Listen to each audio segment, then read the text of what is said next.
There is a brutal sentence written 2,000 years ago that diagnoses your pain exactly. We suffer more in imagination than in reality. The anxiety that paralyzes your day is not a warning of real danger.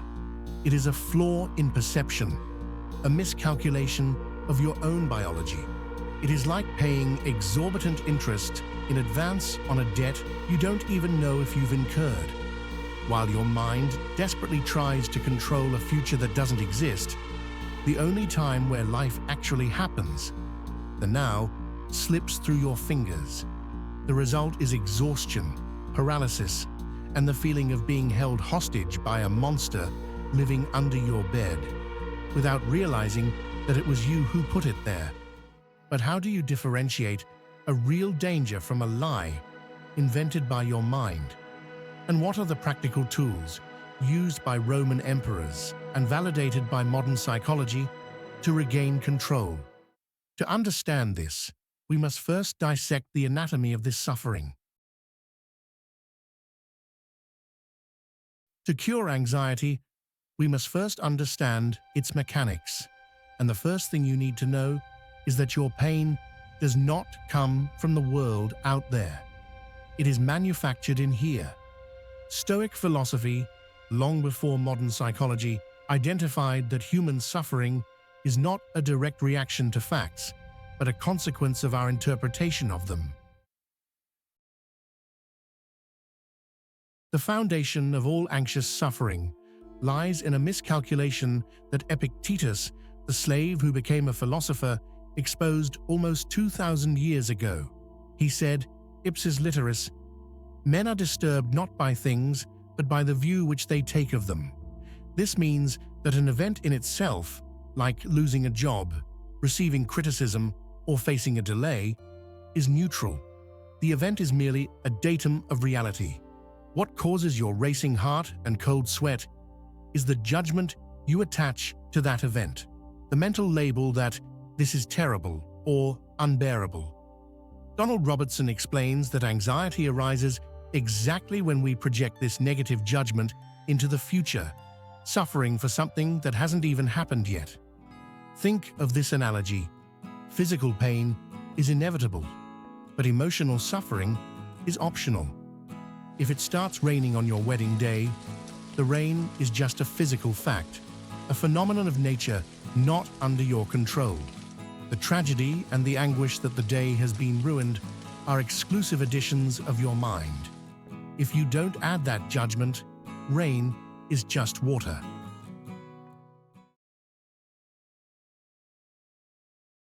But why does our mind insist on fleeing to the future and creating these catastrophic scenarios?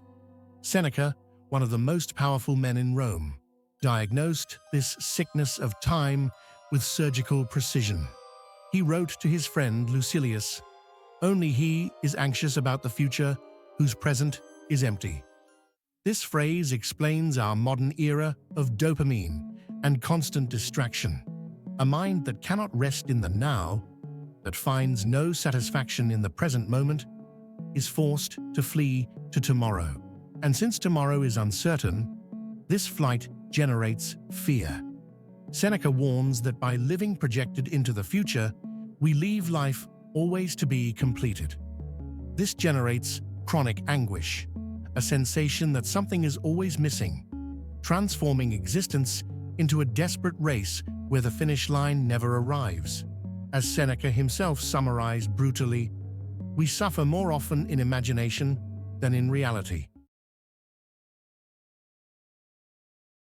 At its core, anxiety is an act of arrogance. It is the childish desire to control the uncontrollable, the economy, other people's opinions, the result of a test. The anxious person is someone trying to hold the wind with their hands. Epictetus reminds us of the fundamental rule of sanity. Some things are under our control, others are not.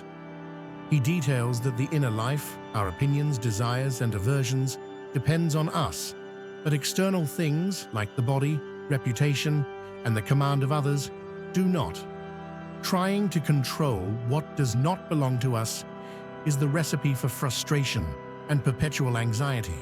If the diagnosis is that we suffer because we judge wrongly, flee the now, and try to control fate, what is the cure? How can we reprogram the mind to stop creating these imaginary monsters? The answer lies in the Stoic protocol. If the diagnosis is that anxiety is an error of judgment and a failed attempt to control the future, the cure cannot simply be positive thinking. Stoicism is not cheap optimism. It is military training for the mind. We will now present the 4 practical tools, the Stoic protocol, that you can use to dismantle anxiety piece by piece. The first tool is the foundation of everything. Epictetus, in his manual, gives us the ultimate filter for mental sanity, the dichotomy of control. Faced with any anguish, be it news on TV, an email from the boss, or a financial crisis, you must ask the golden question: does this depend on me? If the answer is yes, like your thoughts, your actions, your integrity, you act. If the answer is no, like reputation, the body, the command of others, or the future, you discard it. Epictetus is radical in stating, the inner life depends on us, external things do not. He warns that trying to control what does not belong to us is the guarantee of suffering. If you desire what is not up to you, you will be unhappy. Imagine you are stuck in traffic on the way to an important meeting. The traffic is external. It does not depend on you. Your reaction to the traffic, your preparation for the meeting, and your calm depend on you. The Stoic focuses 100% of their energy on what they control, and 0% on what they do not.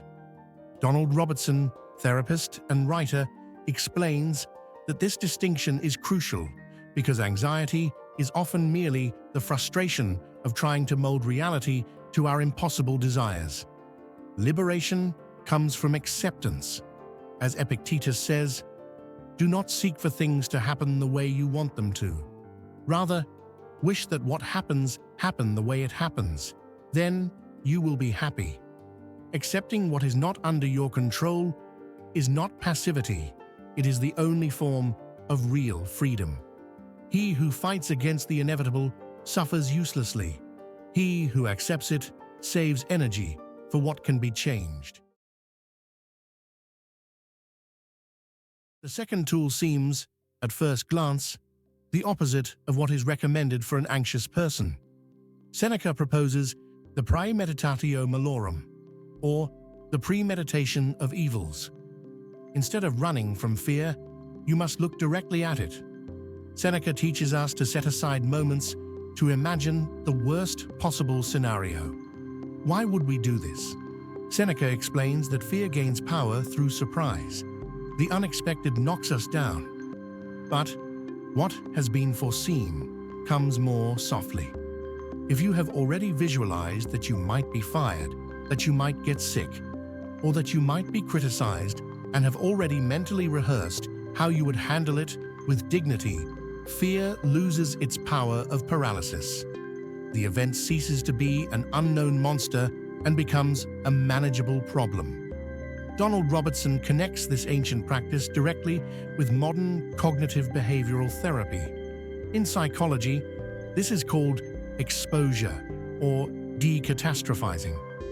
By repeatedly exposing yourself to fear in your imagination, the emotional response diminishes. You realize that the worst-case scenario is unpleasant, but it is not the end of the world. You train your brain not to panic. As Seneca says, let us rehearse the mind for difficulties. Let it become familiar with poverty, so that it may not fear it. The third tool comes from the most powerful man in the world in his time, Emperor Marcus Aurelius. Governing Rome during wars, plagues, and betrayals, he maintained his sanity through the delimitation of the present. The technique consists of isolating the current moment from everything else. Anxiety is the weight of the past, added to the weight of the future, carried all at once. Marcus Aurelius writes in his Meditations, "Never let the future disturb you. You will meet it, if you have to, with the same weapons of reason which today arm you against the present." The exercise is to ask yourself, what is unbearable in this fraction of a second? If you isolate the now, you will perceive that it is almost always bearable. Pain is manageable moment by moment. Unbearable suffering comes from the story we tell about how long this will last. Marcus Aurelius reminds us that each of us lives only in the present moment, a fleeting point. The rest is either past or uncertain. By delimiting the present, you build a wall against future worries. You focus on the immediate task with the perfection of a Roman, without getting distracted by the final result. It is the cure for anxious procrastination. Do not think about the entire book you have to write. Think only about the sentence under your fingers right now. For social anxieties, shame, fear of public speaking, concern with status, the Stoics used the view from above. This tool, detailed by Donald Robertson, asks you to close your eyes and imagine the Earth seen from space.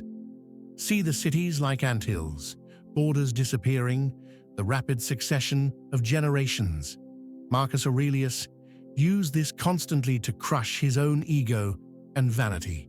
He wrote, "Think of the substance of the universe, of which you participate in a tiny fraction. Think of the eternity of time, of which a brief and fleeting instant has been reserved for you. When you look at the immensity of the cosmos, your problem with that unpleasant email or the neighbor's opinion becomes ridiculous." Social anxiety lives on our tendency to place ourselves at the center of the universe. The view from above returns us to reality. We are fleeting stardust. This is not depressing, it is liberating. If we are small, our problems are too. This removes the crushing weight of the importance we give ourselves. These four tools, distinguishing control, foreseeing evil, isolating the present, and looking from above, form the Stoic arsenal. They do not require faith, they require practice. And as we will see in the conclusion, applying them returns to you something anxiety stole: sovereignty over your own mind. At the end of this investigation, an undeniable truth remains. Tranquility, what the Stoics called ataraxia, is not a gift the world gives you. Traffic will remain chaotic, the economy will remain unstable, and people will remain imperfect. Waiting for the world to calm down so you can relax is the recipe for eternal anxiety. Peace is an internal conquest, a deliberate construction of a fortress that nothing external can tear down. Marcus Aurelius, the philosopher-emperor, frequently used the metaphor of the inner citadel. He reminded us that the mind is the only refuge where we can find true peace, provided it is organized by reason. He wrote to himself, "Things do not touch the soul, but remain distinct and immovable outside it. Disturbances arise only from the opinion within." This means no one can invade your mind and plant anxiety inside without your permission. Anxiety is not a virus, it is an opinion, and opinions can be revoked. Donald Robertson reinforces that the Stoic sage is not someone without feelings, but someone who is not enslaved by them. He feels the first movement of fear, the shock, the adrenaline, but does not give mental consent for it to transform into panic. He governs his inner empire with a firm hand. Stoicism is not a theory to be debated in libraries, it is armor for daily life. Therefore, I leave here the final challenge. The next time your heart races over an uncertain future, or when insomnia comes to visit because of a problem that hasn't happened yet. Ask Epictetus's question. Does this depend on me? If it does not, repeat to yourself the phrase that dismantles the monster. This is nothing to me. The weight will disappear because you have let go of the rope in a tug-of-war you could never win.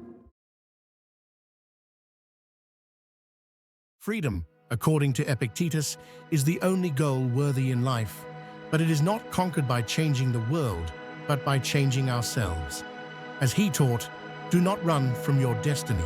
Freedom begins when we realize that the monster under the bed was created by us, and we are the ones who can turn on the light.